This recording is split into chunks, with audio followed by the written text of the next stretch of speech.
धार जिले में जाएंगे तो बाग क्षेत्र में मां बागेश्वरी, मां शारदा आज भी विराजमान। कहा सरस्वती जी पूछी, पार्वती तुमने मेरे को शारदा क्यों कहा? क्योंकि तेरा जो प्रतिबिंब था वो श्याम नजर आ रहा था मुझे।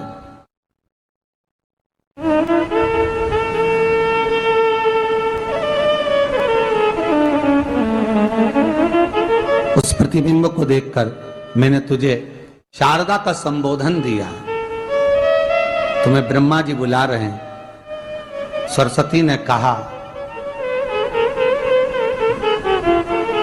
पार्वती मैया दीदी, आपने मुझे जो नाम दिया है, जगत के लोग, संसार के लोग मुझे इस नाम से जब पुकारेंगे तो ये शारदा, ये सरस्वती स्वयं उसके कंठ पर, उसके मस्तिष्क पर सदा विराजमान रहेगी, ये शारदा बनकर। इसलिए हमारे स्कूलों में, हमारे काव्य ग्रंथों में, हमारे जो कविगण रात्रि को जो काव्य पाठ करते हैं, कविता का स्मरण करते हैं, वो सरस्वती की वंदना नहीं करते, हे शारदे मां, शारदा की वंदना करते।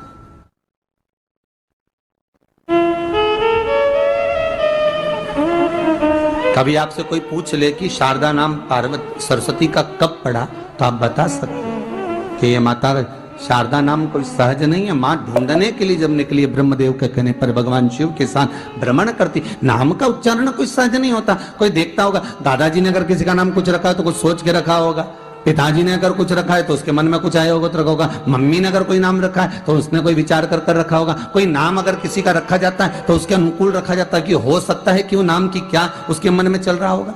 तो शारदा का संबोधन कोई सहज नहीं है। माता सरस्वती का एक नाम शारदा हुआ, इसलिए संबोधन में सरस्वती कम शारदे मां ज्यादा बोला जाता है। आप काव्य पाठ कर लो, नाम जाप कर लो, स्मरण कर लो।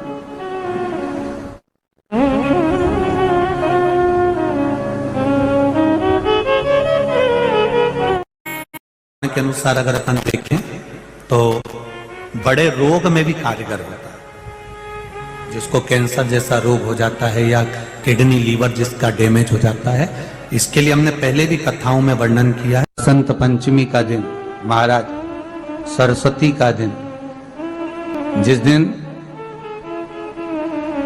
जो बच्चा पढ़ने में कमजोर होता है उसके हाथ से बसंत पंचमी के दिन सरसों के 31 फूल शंकर जी को चढ़ा दिए जाते हैं तो बच्चा पढ़ने में अव्वल निकल जाता है। उसके बच्चे को कभी नहीं कह सकते कि पढ़ने बैठ, वो खुद बैठेगा। सरसों के फूल का आप कभी भी कर सकते हो, पर जो ये बच्चों के लिए किया जाता है वो केवल बसंत पंचमी के दिन ही होता है।